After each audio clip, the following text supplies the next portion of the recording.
হযরত ইমাম মালিক বলে তুমি যাই কিছু বলতেছো এটা তো আল্লাহর হিসাবে মিলে না, তুমি সত্য কথা বলো। তখন ওই ব্যক্তি বলতেছে ইমাম মালিক আমার এই অবস্থা কেমন হয়েছে জানেন, আমি যখন তাকে গোসল করাইতে গেছি, গোসল করাইতে গিয়া তার রানের মধ্যে যখন হাতটা গেছে, হাতটা যাওয়ার সাথে সাথে আমি মনে মনে তার ব্যাপারে আমি মিথ্যা তুহমতাবর মন্তব্য করছিলাম। সুবহানাল্লাহ। ইমাম মালিক বলে এই জন্য তো আমার রাগ আমি মিলতেছে না, কারণ আল্লাহ তো কাউকে অন্যায়ভাবে শাস্তি দিবে না। তুমি যতই না করো অন্যায়ভাবে তো আল্লাহ কাউকে শাস্তি দিবে না। অবশ্যই এর ভিতরে একটা গুণমাল আছে। তা তুমি কি মিথ্যা তুহমত করছো? হে ইমাম মালিক, মিথ্যা তুহমত হলো তার রাগের উপর হাত রাখা মাত্র আমি মিথ্যা তুহমত এটাই বলছিলাম যে আমি বাজারের মধ্যে তার সঙ্গে একজন পুরুষ মানুষকে দেখেছিলাম। পুরুষ মানুষকে দেখা আমি মনে মনে ভাবছিলাম এইখানের মধ্যে যে তুমি আড়ালে পুরুষ মানুষের সঙ্গে হাঁটাচলা করো আর তোমাকে মানুষ ভালো বলে সবাই আখ্যায়িত করে। অতীতকালে এক মহিলা মারা গেছে, মারা যাওয়ার পর মাইকে যখন হেলান হয়ে যায়, হেলান হয়ে যাওয়ার পরে ওই মহিলাকে গোসল দেওয়ার জন্য কেউ আসে না। পরে তার স্বজনরা একজন মহিলাকে জানালো, আইনা বলতেছে আমাদের এই মৃত ব্যক্তি মহিলার লাশটা আপনারা গোসল করে দিয়ে দেন। ওই মহিলা এই কথা শুনিয়া বাড়িতে চলে আসে। বাড়িতে চলে আসিয়া তখন ওই মহিলাকে গোসল করানোর জন্য প্রস্তুতি নিচ্ছে। প্রস্তুতি নিয়ে চতুর্দিকে বেষ্টন করিয়া ভেতরের মধ্যে লাশটাকে রাখিয়া অন্য মহিলাদেরকে বাহির করে দিয়া ধোয়ানোয়ালা এই মহিলাগুলা দাঁড়ায় আছে। দাঁড়াইয়া এই মহিলার কাপড়গুলো আস্তে আস্তে কাটতেছে, সরাইতেছে। এইটা সরাইয়া এই মহিলাকে যখন গোসল করানোর জন্য প্রস্তুতি নেয়, প্রস্তুতি নিয়ে একটা গোসল করানোর আগে মৃত ব্যক্তিকে একটু হালকা ভাবে উঠাইয়া তার পেটের মধ্যে চাপ দিয়ে দেয় না। কথা বলে মৃত ব্যক্তিকে গোসল করানোর সময় দেখছেন না তুই হালকা চাপ দেয়। কেন চাপ দেয়? ভেতরে যদি কোনো ময়লা থাকে তাহলে এগুলো যেন বাহির করে পরিষ্কার হয়ে যায়। ওই মহিলাকে তুলিয়া যখন হালকা তার পেটের মধ্যে চাপ দিল, চাপ দিয়া তার হাতটা যখন রানের মধ্যে আসে, আল্লাহর কি কুদরত, রানের মধ্যে আসার সাথে সাথে ওই মহিলার হাতটা মৃত ব্যক্তি ওই মহিলার সঙ্গে তার রানের সঙ্গে একদম চট লেগে গেছে। সুবহানাল্লাহ। কি লেগে গেছে? একটু চট লেগে গেছে। এমন ভাবে লাগছে যেন বোঝা যায় তার রান আর হাত এক চামড়ায় নিমজ্জিত। সুবহানাল্লাহ। রানের মধ্যে লাগার সাথে সাথে সে ঠাইনা আনার চেষ্টা করে কিন্তু আনতে পারে না। অনেক চেষ্টা করেছে, তার স্বজনরা জানাছে, সবাই বলতেছে কি হয়েছে বলে এই ঘটনা। আমি হাত দেওয়ার সাথে সাথে তার রানের সাথে আমার হাত লেগে গেছে বলে এটা কি করে সম্ভব বলে জানি না, বুঝতে পারতেছি না। তখন ওই মহিলাকে জিজ্ঞাসা করলো কি করে হয় বলে জানি না, আমি তো আসলাম দোয়াইতে। তার হাতের মধ্যে তার রানের মধ্যে যখন হাত রাখলাম, হাত কেন লেগে গেছে আমি বলতে পারি না। ওই মহিলা ইমামকে ডাক দিলেন, ইমাম সাহেব তাই আপনি একটা ফয়সালা দেন। তখন ইমাম সাহেব ফতোয়া দিলেন, তাহলে আপনি এক কাজ করেন, যেই মহিলা ওই লাশের উপর হাত রাখছে তার হাতটা তার চামড়া সঙ্গে লেগে গেছে, তার হাতটা আপনি কবজি পর্যন্ত কাইটা বলান। সুবহানাল্লাহ। হাতটা কি করেন? কবজি পর্যন্ত কাইটা বলান। এখন বলেন তো এই মহিলার রাগ উঠবে কি উঠবে না? মহিলা হুজুর বলেন কি আমার হাত কবজি পর্যন্ত কাইটা বলাবেন, কি বলেন? তখন তার স্বজনরা বলেন তাহলে কি এমনি তো ব্যক্তি চামড়া তো কাটা যাবে না, কাইটা তো তোমার হাত সরান যাবে না, কি করা যায়? তখন ওই ধোয়ানেওয়ালা মহিলার স্বামী বলতেছে তোমরা কি বলতেছো, আমরা কি তার উপকার করতে এসে আমরা কি দোষ করলাম নাকি? সমাজে একটা কথা বলে যে উপকারে আমাদের ঘাড়ে লাথি মারে, কথা বলে কি বলে না? আমি এরকম উপকার করতাম, তোমার স্ত্রীর ধরিতাম, কিন্তু দেখো আমি এসে আমার হাত নাই, আমার হাত কবজে কেটে লইবা, এটা কি করে না? বরং তোমরা কাজ করো, সে তো মারা গেছে, মারা গেছে যেহেতু তার একটু চামড়া তার একটু গুস্ত কাটলে তোর কোনো অসুবিধা নাই, বরং তার চামড়া তার একটু গুস্ত কাটলে বলা। তখন ওই মৃত ব্যক্তির মহিলা তার স্বামী বলতেছে না না তখন এটা বলতে পারে না, কারণ আমার স্ত্রী অনেক নেককার ছিল, অনেক আল্লাহওয়ালা ছিল, তার তুলনা বুঝতে পারে না, তার লাশের জায়গা আমি কাটতে পারবো না। তখন জেলার থানায় যে সমস্ত বড় বড় ইমামরা আছে সব ইমামদেরকে এক জায়গায় একত্রিত করবো, হুজুর কি করা যায়, আমরা তো কোনো সমাধান পাইতেছি না, সবাই মিলে কোনো সমাধান দিতে পারে না। তখন কি করবেন? তখন ওই যুগের মধ্যে জাস্টি প্রধান বিচারপতি জজগুরের প্রধান বিচারপতি ছিলেন হযরত ইমাম মালিক রাহমাতুল্লাহ আলাইহি। সুবহানাল্লাহ। ইমাম মালিক রাহমাতুল্লাহ আলাইহিকে খবর দেওয়া হলো, হে ইমাম মালিক চলে আসেন। বলে কি হয়েছে? বলে আমাদের এলাকায় এক মহিলা মারা গেছে, বইতে গিয়ে আরেক মহিলার হাত চোট লেগে গেছে। সুবহানাল্লাহ। ইমাম মালিক রাহমাতুল্লাহি আলাইহি বলেন, তাহলে তোমরা কোনো চিন্তা করার কারণে না, তোমরা এক কাজ করো, একটা প্যান্ডেল বাড়িতে আয়োজন করো, ওই জায়গার মধ্যে আমি আসতেছি, যাও তাড়াতাড়ি। আল্লাহু আকবার। ইমাম মালিক রাহমাতুল্লাহি আলাইহি দৌড়ে আসলেন, আয়েশা সমস্ত মহিলাগুলোকে সরায় দিলেন, শুধু ওই মহিলাকে একাই পর্দার ভিতরে রাইখা বলতেছেন, হে মহিলা, আমি ইমাম মালিক বলছি, বলো তো তোমার হাতটা কেন তার শরীরের মধ্যে লেগে গেছে? বলে, হে ইমাম মালিক, আমি বুঝতে পারি না। বলে, ঘটনা কি? ঘটনা হলো এই আমি তাকে ধোয়াতে আইসা তার পেটের মধ্যে চাপ দিয়া যখন তার রানের মধ্যে আমার হাতটা গেছে, তখন আমার হাতটা লেগে গেছে। ইমাম মালিক রাহমাতুল্লাহি আলাইহি বলে, তাই নাকি? বলে, হ্যাঁ। বলে, তুমি যতই বলতেছো আমার এই কোরআনে বেদা দ্বারা আমি বুঝতে পারতেছি না। সুবহানাল্লাহ। কি বলেন আপনি বুঝতে পারতেছেন না? ও বলে, হ্যাঁ, কারণ আল্লাহ কাউকে অন্যায়ভাবে শাস্তি দিবে এটা আমার বেদায় ধরে না। সুবহানাল্লাহ। কারণ অবশ্যই একটা দোষ আছে, দোষরা তো আল্লাহ কাউকে শাস্তি দিবে না। বলে, তোমার দোষ কি? ইমাম মালিক, আসলে সত্যি আমার কোনো দোষ নাই, আমি তাকে গোসল করাইতে যাইয়া এইভাবে আমার হাত লেগে গেছে। বলে, না না না, আল্লাহ তাআলার কোরআনের দিকে তাকাও। আর আমি 24টা ঘন্টা কোরআন এবং হাদিস দিয়া সব সময় আমি জজকোর্টের মধ্যে আমি একজন বিচারপতি, প্রধান বিচারপতি, আমি কোরআন এবং হাদিস দিয়া সব সময় বিচার করি। এইটা আল্লাহর বিচারের বাহিরে হবে, এটা আমার নেতায় ধরে না। সুবহানাল্লাহ।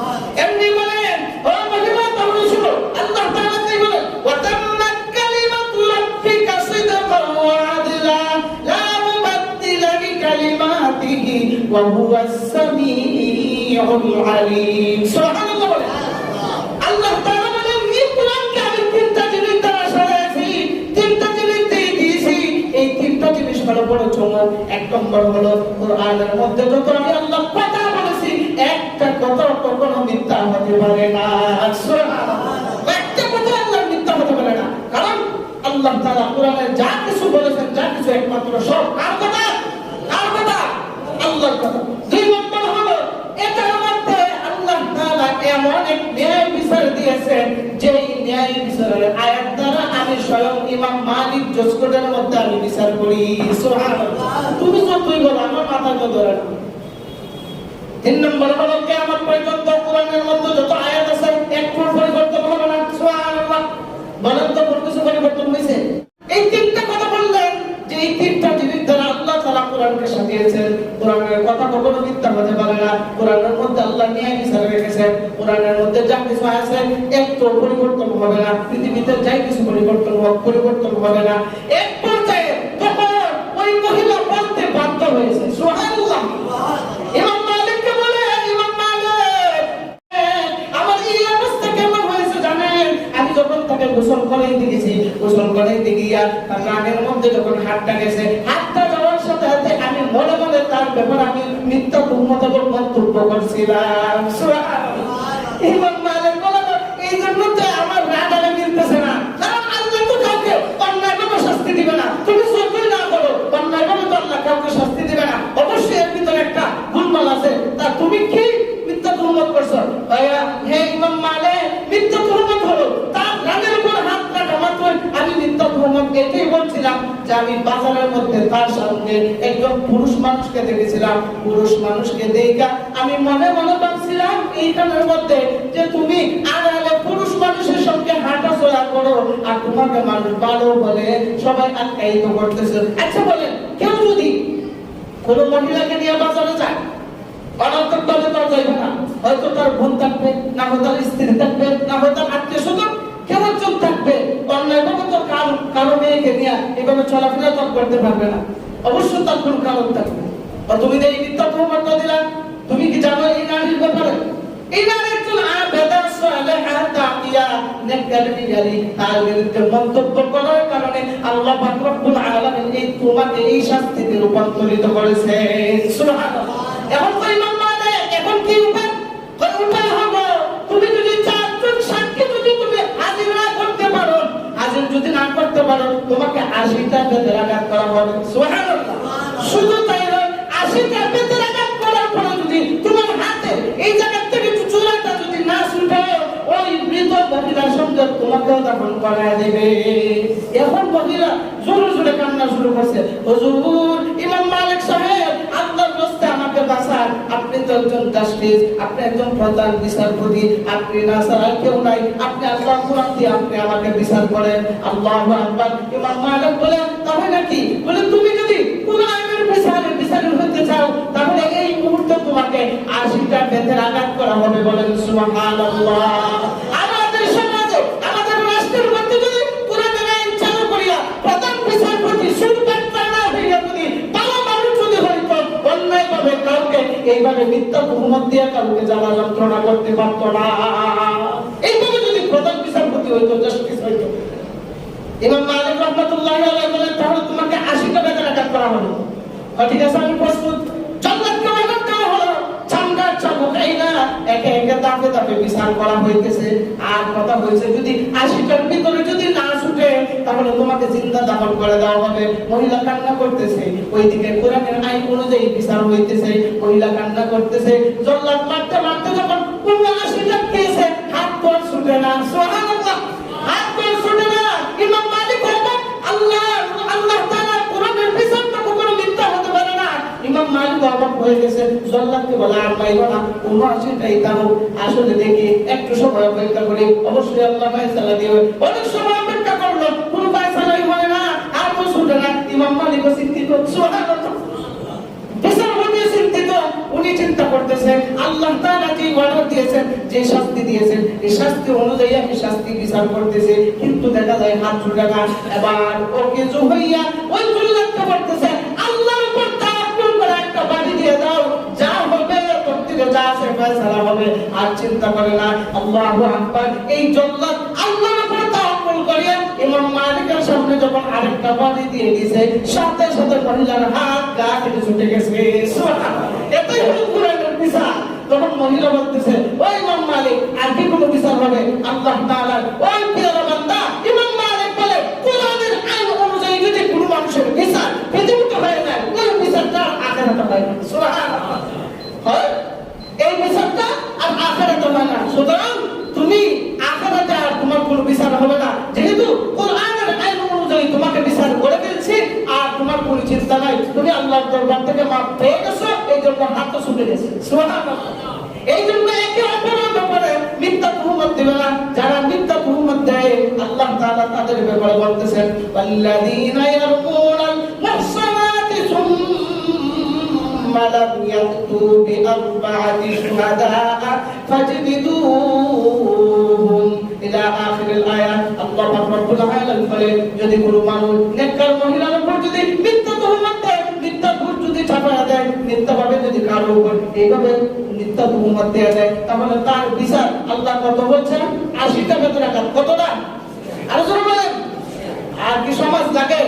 আরে আল্লাহর কালাম এমন এক জিনিস, যদি কালাম বুঝতে চান পড়তে পারেন না তো একটা বাংলা তরজমা নিয়ে পড়েন, বইটা দেখেন আল্লাহ তাআলা কালামে কি রাখছে। শুধু মৌলবাদী বলিয়া গালি দেয়, আর মৌলবাদী শ্রেষ্ঠ কালাম শ্রেষ্ঠ কিতাব থেকে বাইরে চলা যায়। দেখেন এর বিচার, মিথ্যা তুহমতের বিচার আমাদের সমাজে যদি হইত, কি হইল না?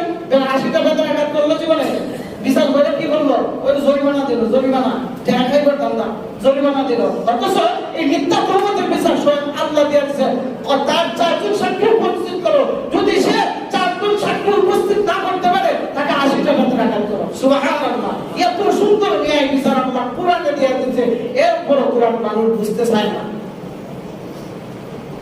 আল্লাহু আকবার, এত সুন্দর ফয়সালা আল্লাহ তাআলা দিয়ে দিয়েছেন।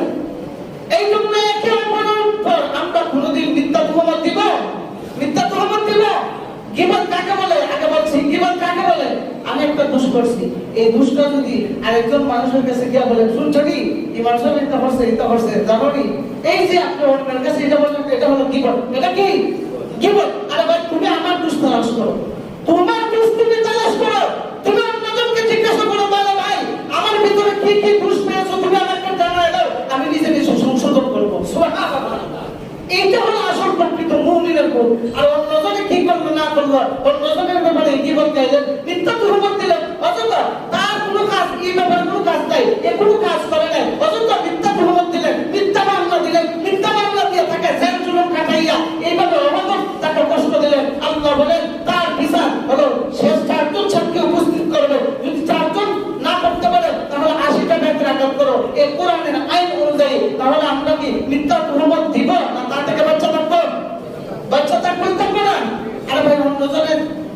করে মরে যান।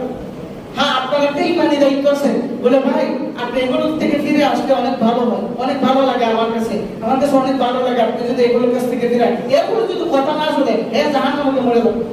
কারণ আপনার যে একটা ইমানি দায়িত্ব আছে এটা তো আদায় করে ফেলছে। যেমন আমরা মসজিদের মিম্বর থেকে খুতবা দেই, আপনাদেরকে বলি নামাজে আসেন, আল্লাহ ওয়ালা হন, জাহান্নামের রাস্তা থেকে ফিরে আসেন, আমি আমার দায়িত্ব পালন করে ফেলতেছি। এমন যদি আপনারা বলেন আর হুজুর তো এটা প্রত্যেক জুম্মাতে ওয়াজ করে, আমরা শুনি, অসুবিধা কেন, বলুন বলতে থাকো। এই ওয়াজগুলা, এই কথাগুলা ওই দিন উপনীত হবে যেই দিন আপনার নামটা মসজিদের মাইকে এলান হয়ে যাবে। সুবহানাল্লাহ বলবেন না? ওই দিন চিৎকার করবেন, চিৎকার, কেউ আপনার চিৎকার শুনবে না। কবরে আপনার স্বজনটা যখন নিয়ে যাইবে, আপনার হাতে পায়ে ধরবেন, আপনার রূহ দৌড়াদৌড়ি শুরু করবে, এখান থেকে ওখান, ওখান থেকে ওখান, এই আত্মীয় থেকে ওই আত্মীয়, হাতে পায়ে ধরবে, অথচ আমরা কেউই দেখি না। এই এমন হালত হবে। চিন্তা করছেন আপনি আজকে মারা যান, আপনার নিজ আত্মীয় স্বজনরা বলবে তাড়াতাড়ি তাড়াতাড়ি তাকে জমায়ে দাও, কবর দিয়ে দাও। কবর আপনি কি অবস্থা আছেন, কোন হালতে আছেন, এটা আপনাকে কেউ জিজ্ঞাসা করবে না। বরঞ্চ আপনার আত্মীয়কে সান্ত্বনা দেওয়ার জন্য অন্য মানুষ দৌড়ে আসবে, আয়েশা তাকে সান্ত্বনা দিবে। চিৎকার করিও না, কান্নাকাটি করিও না, আল্লাহ মাল আল্লাহ নিয়ে গেছে, এইভাবে নসিহত করে কি করে না। কিন্তু যে মারা গেছে তার কাছে কেউ যায়নি। চাচা আপনি কেমন আছেন, চিন্তা করেন না এমন খরচ দেব, খরচ করবো, আমি দাঁড়ানো আছি, আমি উত্তর দিয়ে দিব, কেউ বলছে জীবনে। এই হলো আমাদের জিন্দেগি, এই হলো আমাদের জিন্দেগি। দুইটা চোখ করতে মোজার হাত পর্যন্ত আপনার বন্ধু বান্ধব আবাদ নাই, আপনার সন্তান আবাদ নাই, আপনার আত্মীয় স্বজন আবাদ নাই, চোখগুলো মুছে ফেলেন। ওই দিন আর আপনাকে নাম ধরে রাখবে না, বলবে লাশ কোথায়, লাশ কোথায়, ওই কেন বলে তার চেহারাটা একটু দেখতে চায়, চেহারাটা দেখা চলে আসবে, এরপরে দাফন করিয়া আবার চলে আসবে, আর কোনোদিন জিগাইবে না ওই ব্যক্তিটা মারা গেছি সে পাগল কি হালতে আছে, কেউ জিগা। এই হলো আমাদের জিন্দেগি। কিসের বাহাদুরি করি ভাই, কিসের বাহাদুরি করি? এই হলো আমাদের জিন্দেগি। চোখ পূজা পর্যন্ত আপনার দানের অভাব নাই, আপনাকে সম্মান দেওয়ার অভাব নাই। চোখ বুঝবেন আপনি যত বড় লিডার হন, কবরে যে গেছেন কেউ আপনাকে ফুইলা জিগাইবে না। এই জন্য এখনো সময় আছে, এখনো সময় আছে। কারণ হায়াত মন্ত্রের কথা বলা যায় না, হায়াত মন্ত্রের কথা বলা যায় না। আপনাকে যদি কেউ নসিহত করে ভাই আসেন একটু নামাজে যাই, বলে তুমি যাও আমি বিকালে যাবো। আরে ভাই বিকালে তুমি বাঁচবা কি না বাঁচবা এই গ্যারান্টি দাও, আমি এই গ্যারান্টিটা দাও। কত সুন্দর লাগে সবাই মসজিদের মধ্যে গল্প, কত সুন্দর লাগে। কিন্তু একটু চিন্তা করেন তো, যদি 5 ওয়াক্ত নামাজে যদি আমরা ওই রকম ভাবে সারিবদ্ধভাবে হয়ে যাইতাম, এইভাবে আল্লাহ ফেরেশতারা চতুর্দিকে বেষ্টন দিয়ে এখনো আছে, সুবহানাল্লাহ, এখনো আছে। আরে তারা সন্ধ্যা পর্যন্ত আপনি আমাদের জন্য মাগফিরাতের দোয়া করতেই থাকবেন, সুবহানাল্লাহ। আবার যখন পালাক্রমে সন্ধ্যার সময় ফেরেশতারা আসবে রাতের ডিউটি করার জন্য, তারা স্বয়ং লিস্টিটা নিয়ে যাবে। আল্লাহ বলবেন তাদেরকে কি হালতে রেখেছো, এমন হালতে রেখেছি তারা এক জায়গার মধ্যে বসিয়া তারা সুন্দর করে নামাজ পড়তেছে, তোমার জিকির করতেছে। আল্লাহ তাআলা আসমানের ফেরেশতারা লিখে দাও আমার বান্দা জান্নাতি, সুবহানাল্লাহ। আল্লাহ পাক রব্বুল আলামিন আমাদেরকে দুনিয়ার অহেতুক কাজ থেকে ফিরিয়ে থাকার তৌফিক আল্লাহ তাআলা দান করুক। সবাই বলি আমিন। এই আল্লাহর প্রতি মহব্বতের প্রাণের অভিনন্দন আল্লাহ তাআলা সৃষ্টি করে দিন, বলেন আমিন। হিংসা বিদ্বেষ আল্লাহ তাআলা সবার মন থেকে দূর করে দিন, বলেন আমিন। হিংসা নিন্দা গীবত শেখায় মিথ্যা তুহমত একে অপরের কাছে দিয়া আপনি হয়তো সাময়িক সময়ের জন্য একটু শান্তি পাইবেন, সাময়িক সময়ের জন্য একটু ভালো লাগবে, শান্তি পাবেন। কিন্তু মনে রাখবেন আজীবন আপনার গুনাহ এই আমলনামার মধ্যে আপনার গুনাহ লিখতেই থাকবে, বলেন নাউজুবিল্লাহ। আল্লাহ তাআলা এগুলো থেকে আমাদেরকে ফিরিয়ে রাখুক, বলে আমিন। ওয়া আখিরু দাওয়ানা আলহামদুলিল্লাহি রাব্বিল আলামিন। আল্লাহুম্মা সাল্লি আলা